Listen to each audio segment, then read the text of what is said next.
So what have I learnt about working on other people's cars?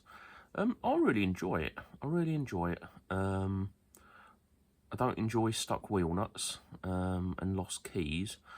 So I think I've learnt that sort of going forward, they need to have a key, or they need to have the the locking wheel nut removed prior to getting it to me, because that's where the majority of the time has been spent, is trying to get that sorted, to be honest.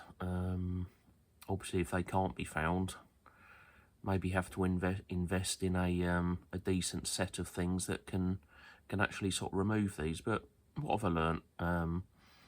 Yeah, I like fixing things. I like fixing cars. I'm very conscious in the new house. Don't want to turn the place into a workshop, but this is sort of for church family and minor things, oil changes, brake changes. I won't be having a car lift at home. That's not going to happen. I'd love a car lift, but not at home.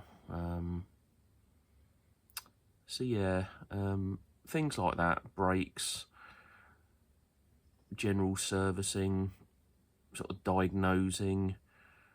I haven't got a tyre machine, so there wouldn't be any sort of I could take the wheels off and you take your tyre somewhere.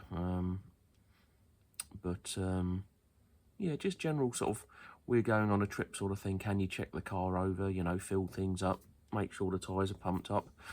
If you got the odd sort of TPMS problem, or the odd check engine light, money light, yeah, bring it round. I really have enjoyed it.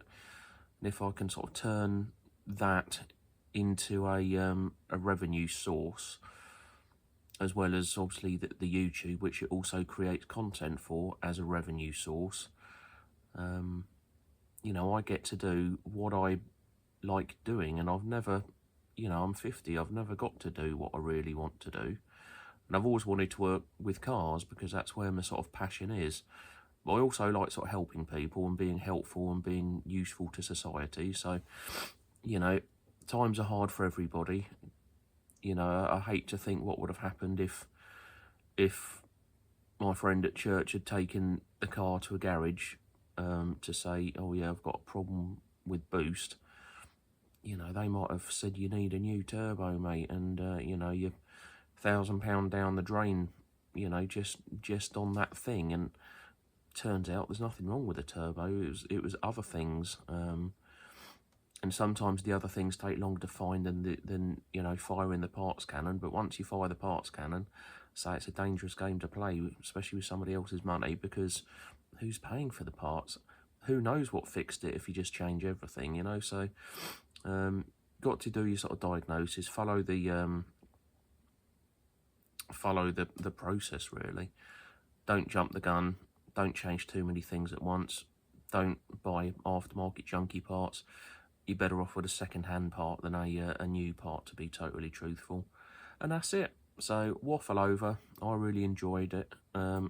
Still struggling to get that wheel nut off. So, yeah. I say it can't be stuck if it's liquid. So that's the next step. So, might have to sort of burn it off. But I say the brazing, it's oxymap gas. So, it's hot. It will melt things, but it's not really hot enough to sort of burn that, tool off.